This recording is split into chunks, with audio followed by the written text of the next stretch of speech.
Hey everybody, Valor Swanson here. Guys, first of all, sorry for a little bit of delay. We're having some technical difficulties here in the beginning, but we're here, and welcome to Customer Experience in the Cloud. And we got some really cool things to talk about today, and I have a special guest that's going to help share her experience on the topic.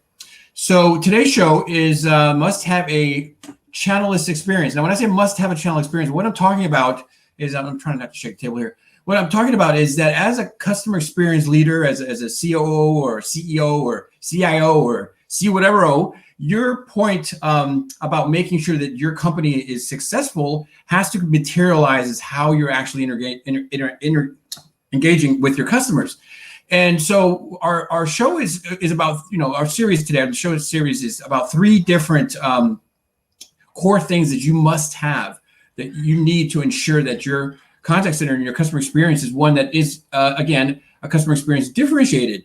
So the title of today's show is the first rule of CX Club is that you do not talk about CX Club rules. So what we want to do here is really quickly show what we were discussing in the last show, which was actually the three takeaways. And that really materialized as the three takeaways for what these shows are going to be about. Now, we did take a little bit of break because of the snow, and hopefully everybody's back on track with the weather and everything. So good luck with you guys on that, and I'm glad people made it through that safely. But let's look at the slide here and what I was talking about last time. So we basically were talking about the fact that over the next three series shows, so the slide's not showing up on the screen here, I don't think, but there was a must-have a channel-less experience. The show next week is going to be must have a connected experience. And then the third instance of this particular show is going to be must have an effortless experience. Now, I want to emphasize that you are saying to your cloud provider or your platform or your current platform or the future platform that you must have these things to succeed and differentiate yourself as a particular a provider of services, a provider of products that is done in a manner that the customer really is having an experience that they're going to stay loyal to you. After that, of course, we're going to be talking about how to build business cases. Then finally, we're going to wrap it up with this series here on how to evaluate your next CCaaS provider. So let's set the scene here. Let's get on with our show here. So the first CX Club rule is, do not talk about the CX Club rules. Do you remember the Fight Club movie? So we're having a little bit of a play on that. Now let's kind of unpack this here. So why does the customer have to follow your rules to get a hold of you? Think about that. They're your customer because they picked you. You didn't pick them; they picked you.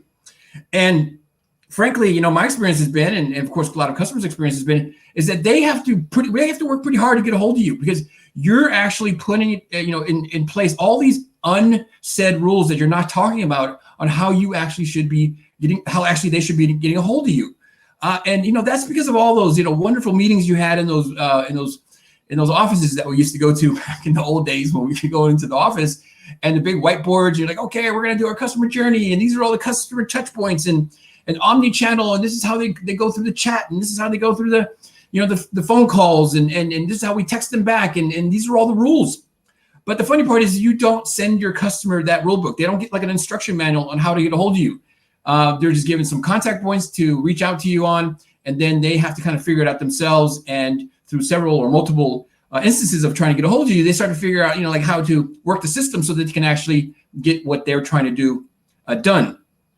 So can you imagine if that customer realizes that, oh my God, this is just like so easy. Wow, they really thought about like making this, like taking this off the table, this whole thing about just trying to get a hold of us. So that is what we're referring to when we're talking about a channelless experience. But here's the problem. A lot of people can't distinguish between omnichannel and channelless experience. So what I decided to do was just to have a guest come on here in a minute, who is a contact center professional that I would have thought or suggested that maybe, hey, this person knows the difference between omnichannel and channelless experience. And we were going to find out the story is a little bit different than I assumed. But the bottom line here is that the customer is stating, according to a study by UMB, that 75% of the customers are saying that they hate repeating themselves. They hate having to go, okay, now I'm going through the chat channel, I'm having to explain this again. Okay, now I'm in a phone call, but I'm being transferred to another department, and I have to explain myself again. And so if you were to summarize that in one thing, it's called repetition. The customer hates having to repeat themselves, okay? And I want to make this very poignant, we're about to say very poignant, in that the customer, based on the way the digital environment is right now, the customer is starting to take that experience very personally. Like why is it so hard to just get to the goal? Why is it that I have to follow all these rules you haven't sent me the rule book on? And that's something they're taking personally. So today's first graphic that we're going to put up is about our new North Star, and we're going to put that up every time to kind of summarize what we're talking about. And that's that the customer now is using every single digital channel they can get a hold of or have access to get to communicate with you. I mean, if they could call you from a banana, they'd pick up a banana and reach out to you. So, if you notice on here, they're contacting customers, businesses with smart TVs, their mobile apps, voice, social media. To the customer, it doesn't matter. If I can, call somebody or contact somebody through this channel, look at the percentages there. They are doing it. And what are we doing to allow that to occur in a manner that's not complicated or doesn't confuse the customer? So about 12% of customers feel like the brands took action to try to make it easier. Only 12%. Now, let's think about that for a second. 12% of the brands took action to improve the customer experience, but that only was on the current paradigm of omnichannel. Okay, we're going to make the rules easier. We're going to make it frictionless. We're going to low effort and all these other buzzwords that we use. But the reality is what if you threw out the entire rule book? You just say, okay, there's no rules. It's a no hold bars fight. The customer can just do whatever they want to reach out to us. And you might think to yourself, like, come on, man, like really, is that something that can happen? And yes, it can. And that's what we're going to talk about today. It's all about that the contact, the communication with the customer is based on the goal and nothing else. So let's unpack that, because that's true customer-centric thinking. So I'm going to introduce our guest today, Michelle, who is, again, a professional member of the contact center community. And Michelle, if you could join us here. All right. Hey there. Hello. Hi, Michelle. Welcome to the show.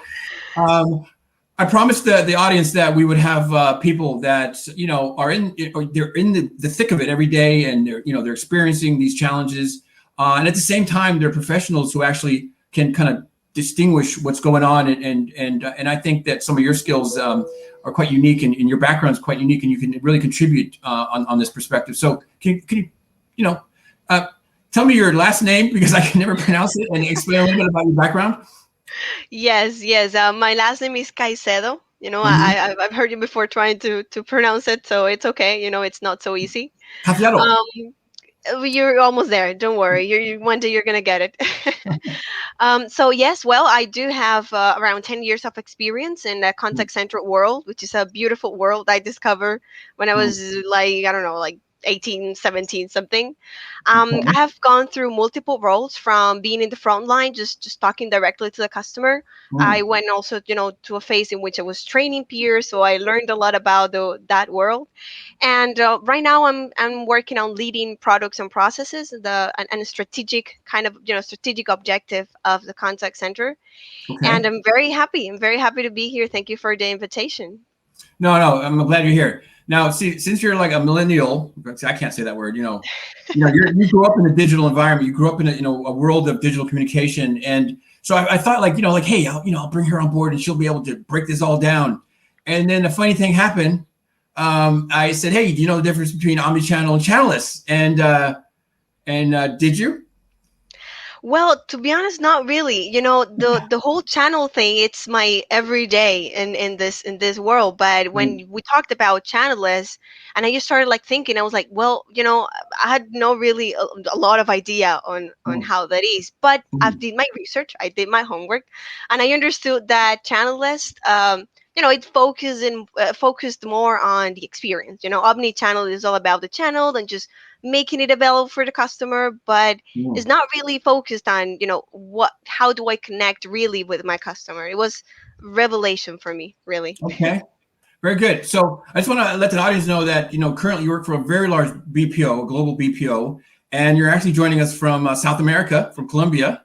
Yes. And just for, just another fact about you, you speak 4 languages. So, I think you're quite clever here, and you really understand from an international standpoint what these challenges are.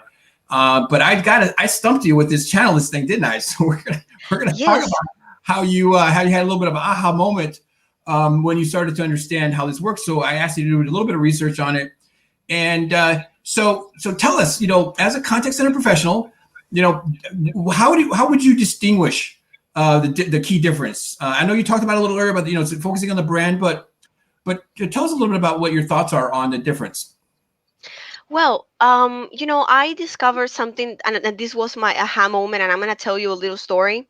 Mm, I was getting in contact with my phone company to mm, actually, resolve the little issues that I have with the data plan and whatever.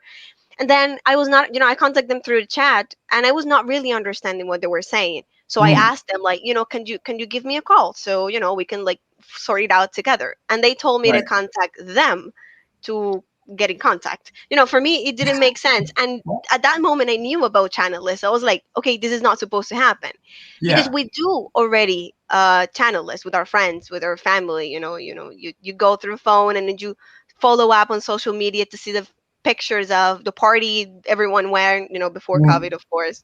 mhm. And then you send a text, and you go ahead and send me those pictures through Google Drive or OneDrive or whatever. And then Right. you contact that person, you're your friend, through different channels. So Mhm. why we cannot do it with businesses? No, that was my aha moment, my question Right. when So I what you just discovered this. described there was what that whole thing you just described was one interaction with your mate, your colleague that you went to one channel, you captured some information, you shared it, you sent a link, here's a PDF, and then you said, hey, let's do video now and talk about this. And that's all one occurrence of a communication, and that's a channelless experience, right? Yeah, yeah, yeah, absolutely. Yeah, and contact centers all across the globe can do that right now, right? No. Wow, not really. No. But we hope we get there, of course. Exactly. And so I think it's really, up for us to share with folks, what that means. So there's a slide here where I want to show kind of like, kind of put into context what it is. And it's talking about the industrial age. And we'll kind of ignore that. We're not going to go back that far. But in the digital age, everything kind of comes in waves. We're talking about desktop websites, mobile devices, and then right now we're in this kind of stage of highly personalized services. And then stage 5, really, I'm sorry, stage 4 actually, is that those personalized services aren't necessarily, yes, it is the communication is personalized, but it's also personalized in the sense that you've removed these barriers and these rules to allow the customer to have a personalized experience of how they want to talk to you, just like you talk to your friends, right? Absolutely, Yeah. absolutely. And it goes a little further than that, Valerie, if I may Mm, ask, if I may, mm, if I may add, because channelless, it's not about the channel, it's about the experience, but it has to support itself on the channel, because that's the mm. vehicle where you get connected. And if you see on this image, Yeah. we already created the channels because we already have mobile devices. We already created, we did a great job creating all the vehicles. Now we just Mhm. have to move one step forward and just move into really personalizing the connection. That's very important for everyone moving in this world to know, really. Exactly. Like the vehicles or the channels shouldn't matter. It shouldn't even be part of the conversation. Exactly. Okay, so I want to just point out here, guys, and thank you for that slide there. That's that. What's wrong with omni-channel versus channelless? So the distinction here is omni-channel versus channelless is more likely to break. It's hard to iterate the experience across all the different channels, and of course, you have to go through the whole process of making sure that your data and analysis of the customer experience is available in all those different channels at any given point. And of course, there's significant time wasted when you've got all these different teams in these different whiteboarding sessions and coming up with their journeys and like, yeah, we've got a brilliant journey and this is going to make it da da da. When if you think about it, what you're doing is you're making up all these rules for how the customer has to talk to you. And we're in a world now, like like the story you were pointing out, Michelle. I have no rules when I talk to my friends. I just get on the mobile app or my computer, and I just do whatever I need to do to get it going. So the aha moment here, okay, it was really when you were saying you were kind of thinking about like, okay, how am I talking to my friends, and how ridiculous it is that my company is trying to make me call them to call me, and so you're stuck in these rules and these channels. So what about this thing here about the taking that out of the conversation, out of the channel part out of it, and what becomes central? Well, if you see it in a point, just the channel in this specific type of experience becomes incidental. The channel is there for us to communicate, but just what really, like you said, becomes central is the connection with the customer. That's what we need to understand from the contact center perspective, and I believe from every type of business, if you think about it. We need to make sure that we use our channels wisely, and that it's all transparent to the customer. That's what it's really about. That it's really transparent to the customer. That if I'm a customer and I'm contacting you through, like you said, a banana, that was really fun. I get the support, and I get the centralized information to the agent that respond to my inquiry, has a centralized information, have all the information they need to have my issue resolved. So like I said, it's just, the channel is there just as an incident. What really matters is the connection. Right. So at the end of the day, and this really the point here is that, how does it work when there's no rules, and how does it work when the channel is irrelevant completely. So the customer calls you via WhatsApp. You send them a hyperlink on WhatsApp that goes to a web page that has a PDF that explains to them how to connect something or buy something, and then in that same thing, you also send them something from Facebook that tells them instructions how to set up email in Facebook or whatever it is.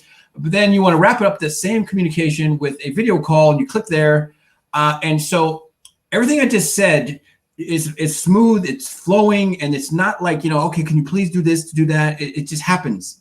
It's removed. And so as a must-have, as a contact center leader, what you're trying to do here is you're trying to emulate that same consumer-to-consumer the freedom that they have with how they actually contact you as a business. And I think it's really cool how Michelle, you got to the point here where you say, I get the difference. And so I kind of summarized these characteristics. So it's portable. The customer can contact you from wherever they want with however they want.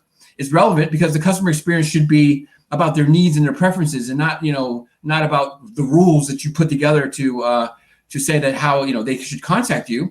And like as you were saying, transparent. The customer wants to know where their order is, no matter how they contact you. And if you've created an environment where it doesn't matter how they contact you, then central to that communication of contacting you is all the data that is at the disposal of the agent to provide that information to the customer. And so the agent experience has to be one where all those different channels just flow right into one single pane of glass, so that they can provide that information to the customer, which makes it flexible and extremely responsive, and increases your first call resolution rates. And there's all these benefits of it being that way.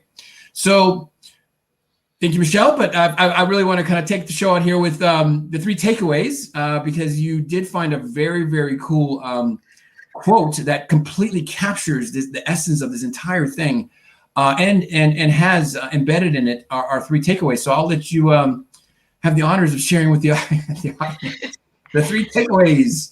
So there's a slide here.